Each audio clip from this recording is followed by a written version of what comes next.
the 10th of December of 1993, a small studio going by the name of id Software released a game that revolutionized and forever changed the video game industry as we know it. That game being Doom. A lot of the retailers are getting demand for Doom already, so they know that when Doom 2 comes out, they're going to be able to sell a lot of product. Doom is considered as one of the greatest games of all time, and for good reason. In less than a year, it was estimated that over 20 million computers had Doom installed. It was such a phenomenon that several universities and companies, including the mega corporation Intel, had to ban Doom from their offices, as most of their employees and students were too busy playing classic deathmatch. This game was so influential that at one point in history, Doom was installed on more computers than Windows 95, which prompted Bill Gates, the wealthiest man in the world at that time, to make this. These games are getting really realistic. Yeah. Don't interrupt me. Yet, not everything is sunshine and rainbows, as Doom's success came with a wave of controversy for a lot of different reasons. We must remember that at the time, this was considered the pinnacle of computer-generated graphics, which made everyone in 1993 perceive Doom as hyper-realistic. Thanks to this, the grotesque levels of violence, explicit graphical gore, and satanic imagery, Doom was considered blasphemy by the church, claiming that the game corrupted the children by turning them into merciless killers. And in 2001, id Software faced its biggest crisis yet, as the studio was sued by the parents of the victims of the 1999 Columbine High School massacre, claiming that the video game Doom was a direct cause of the killings, as Eric Harris, the main perpetrator, was a radical, fanatical fan of the video game, and even created his own Doom mod of the Columbine High School as practice for his cruel plan. The point I'm trying to make is that Doom was ahead of its time, and most of the world wasn't prepared to witness this level of technology, which is why I understand the negative reactions around this game. Humans fear and hate what they cannot understand. When you create something as culture-shocking as Doom, you are bound to receive some sort of bad faith. That's just natural. What's unnatural, however, is going out of your way and straight up lie about the deeper meaning, the message and theme of any video game. In this case, Doom: The Dark Ages, to claim it's every single one of the things I just wrote on screen. I am not making this shit up. Stop it. Get some help. Since 2016, modern Doom has not shied away from socio-political controversies, and with each new game, some people are somehow able to come up with the most unreasonable excuses to paint Doom, or basically any video game, in a bad light.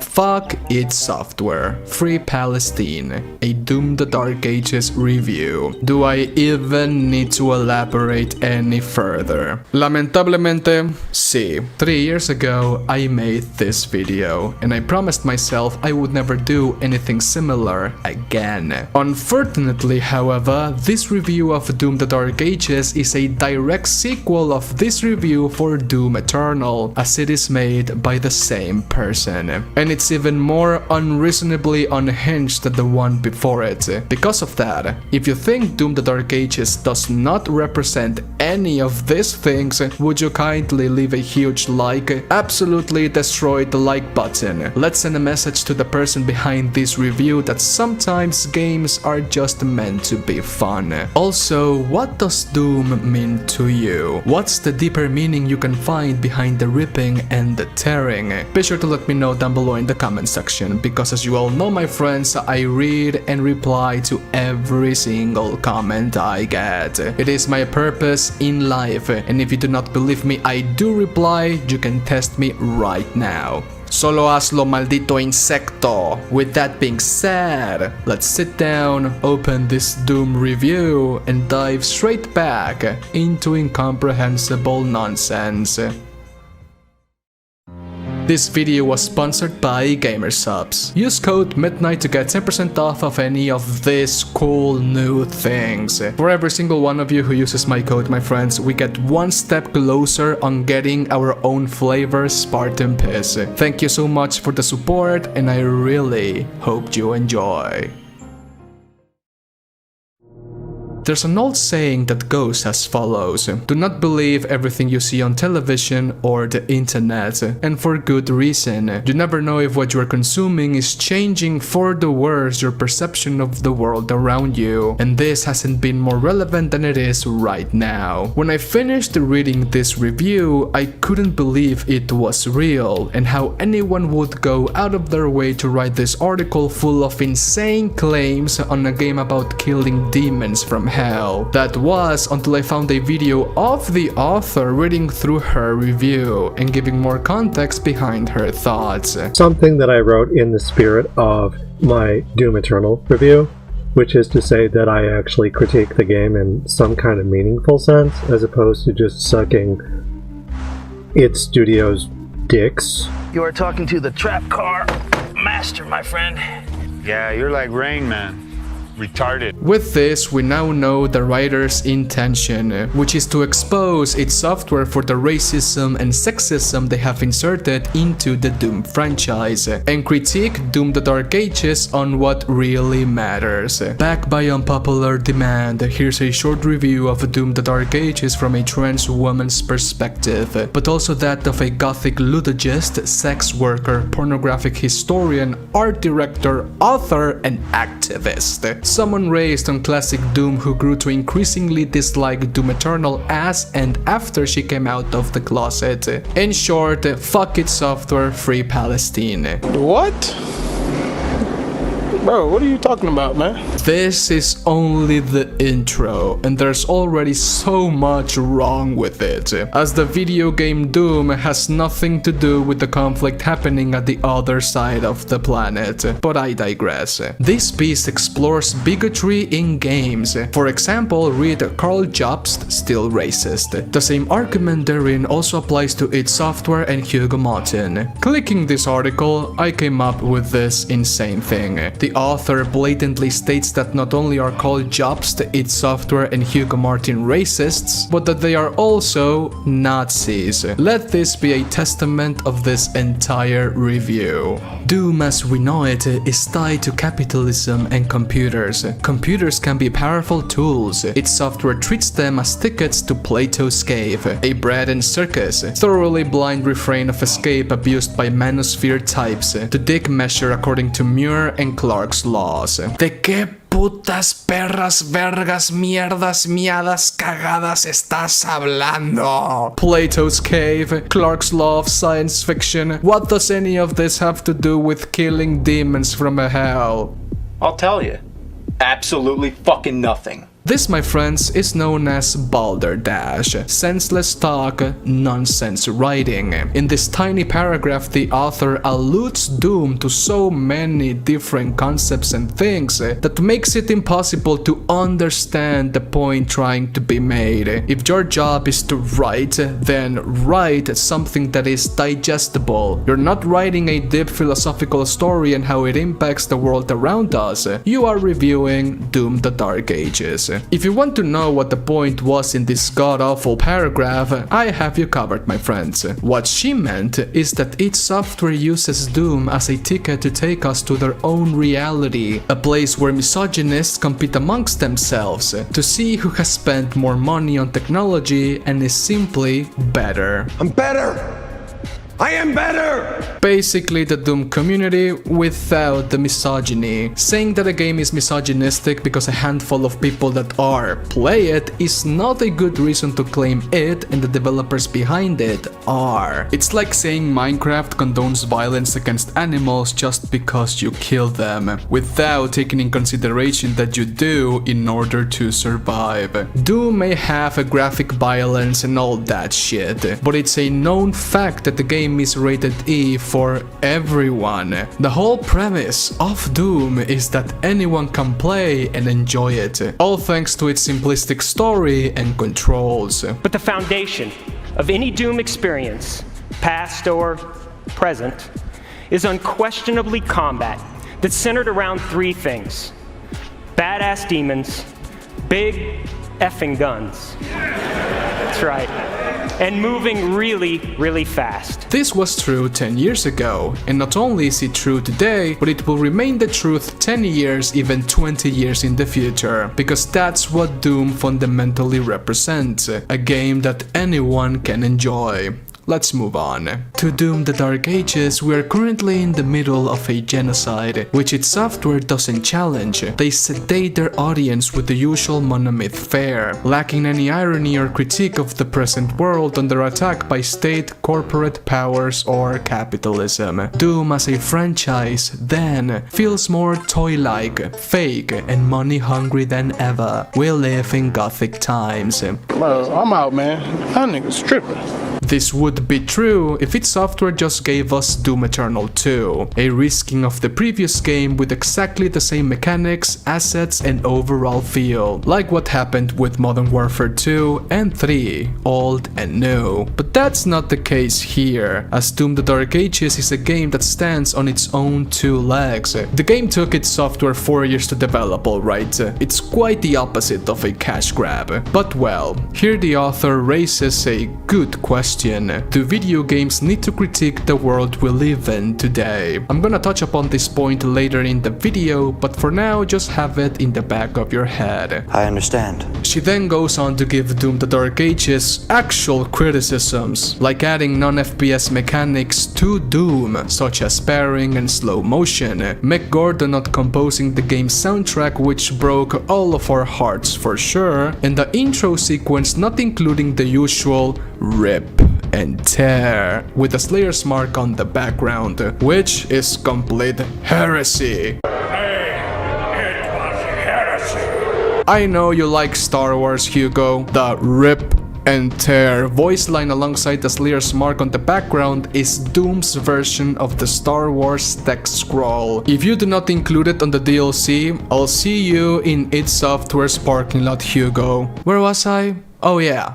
Cringe. With Doom Eternal, Martin and company force-fed the intrusive, incongruous elements despite criticism. Now they have only doubled down. Dark Ages expanding on these inclusions in ways that seem to divide players. And frankly, I wouldn't care if the Israelis hadn't just decided to accelerate their ongoing rampage. She then goes on a huge tangent about the conflict happening in the Middle East, which is fine. She has the right to talk about whatever she sees fit on her own website. What's not okay is claiming that its software and the people that worked on Doom the Dark Ages condone the deaths of millions, only because your goal on the game is to exterminate the demons from hell. Which is funny, because Doom has nothing to do with this conflict. You wanna explain yourself? These world events make id Software's current Rambo-style power fantasies ring incredibly hollow. Doom's graphical bells and muscles are merely coats of paint designed to repeatedly whitewash genocide and pacify American workers. Wait, it gets even worse, my friends. Last time, I complained about how girls and trans people are strangely missing from Doom. While those complaints remain largely unaddressed, as the Dark Ages, like Eternal, is a straight white male power fantasy, I now want its software to address genocide without contributing to it. I do not want a white savior, white Indian narrative. I want a story that critiques extermination versus aiding in the usual replacement arguments. Al chile no tengo ni puta perra idea de lo que está hablando este wey, la neta. Now is the perfect time to answer the age-old question. Does video games need to make socio-political statements on their story? Which I say, it all depends on the writer's intention. I have never written anything, much less a story, but I find the theory and science behind writing one fascinating. In fiction writing, there are two terms that act act as the foundation of any narrative, those being the story's theme and tone. Tone is what the writer intends to make you emotionally feel, and it's also how they feel about the subject in question. The anger at the demons for taking innocent lives, and the resentment towards the UAC Corporation for facilitating said deaths, the despair behind finding Maria only for her to die, and the rage that came after that, the absolute terror of finding the enemies you thought were the strongest being brutally murdered by something even worse. Tone is how a story feels, and you don't have to really think about it, as your unconscious mind is already feeling the weight and impact of the story instinctively. In the other side of the coin, we have the theme. Theme is what the writer wants you to think about, the deeper meaning behind any story, and in video games, the meaning behind your own actions. I am Andrew Ryan, and I'm here to ask you a question. Is a man not entitled to the sweat of his brow? The themes of BioShock are about the tensions between self-interest and the needs of society, if you actually have a free will or are just another slave. A man chooses. A slave obeys. And how our actions define who we are. The theme of Fallout New Vegas is about letting go of the past to embrace the future. Many characters and factions in the game believe that their way of life is how it should be, without taking into consideration its dark side, and it's the player's choice to choose which of the main four factions win. Waging war against good people is bad for the soul. This may not seem important to you now, but it's the most important thing I've said. Doom the Dark Ages is about regaining control, because no matter how much your life has been turned on its head and how many horrible things you have gone through, at the end you can always regain control of your own actions and continue moving forward. All the things I just said are not factual, they are my own interpretations of these games, and your own interpretations can be very different. Yes, science! Yet, there's a limit to how much you can bend the meaning behind a story to fit your own little narrative. Id Software's Doom the Dark Ages is a little more than rape apologia, calling itself escape and rescue. Don't blow it. Don't do drugs. Sure, it has a girl in it and a few slightly queer-coded demon baddies. No! What did you think? The problem is, representation is pointless if it just contributes to genocide by functioning as a cop. Doomguy is 100% a cop and has always been. Those who unironically imitate him are Andrew Tate, rapist by proxy and witch hunters acting in bad faith. The hero in all Doom games is always a Spartan clone, punching anything degenerate in defense of the realm, the state. This is so wrong in so many levels that I do not even know where to start. The person behind this review is trying her hardest to compare the conflict between Israel and Palestine with Doom the Dark Ages, and is trying even harder to paint the character of Doomguy and those who play him in the games as mindless drones who rejoice in the killings of minorities. You cannot make this shit up. What's even funnier is that if you took a quick peek into the lore of Doomguy, you would know that he represents entirely the opposite of what you just wrote. Doomguy is the antithesis of the ideal soldier and cop, as he doesn't follow orders and will always do what he thinks is right. The main reason why he was in the Phobos space station when all hell broke loose is because he refused to shoot at innocent civilians and assaulted his commanding officer for trying to force him to do it. Throughout the entire 3-year-long franchise, we have seen Doomguy rebel against the actual oppressor,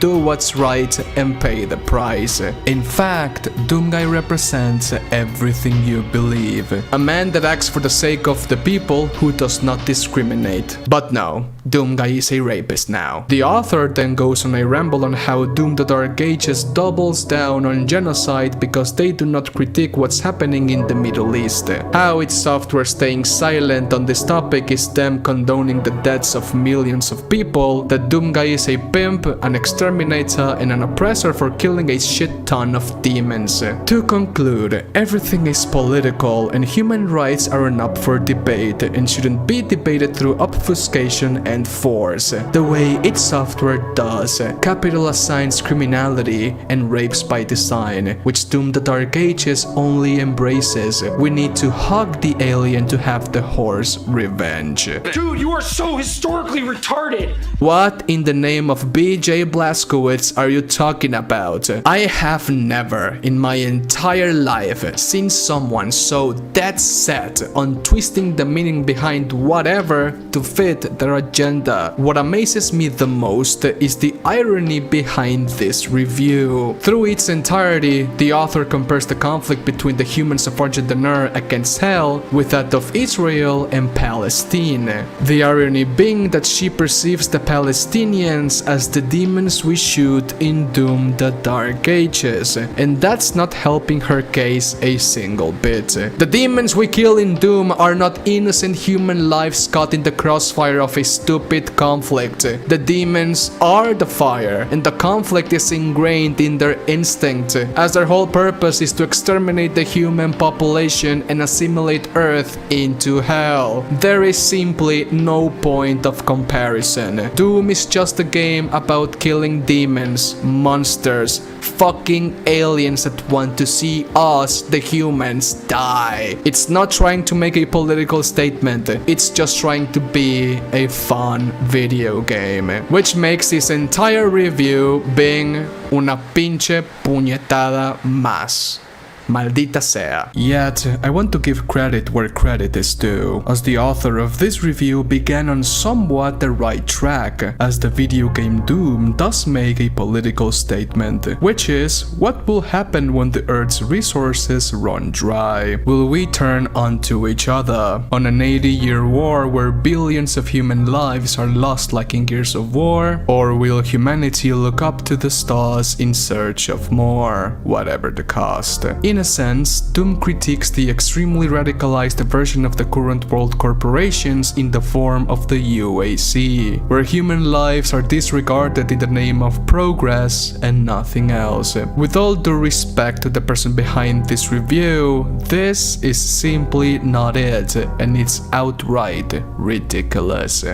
Hello my friends, this was a pretty long video, so thank you so much for watching it. If you enjoyed it, please leave a huge like, a comment for the algorithm gods to bless this video, and do not forget to use code MIDNIGHT on GamerSubs. Thank you so much for watching, have an awesome day my friends, and stay safe. Adios, bye.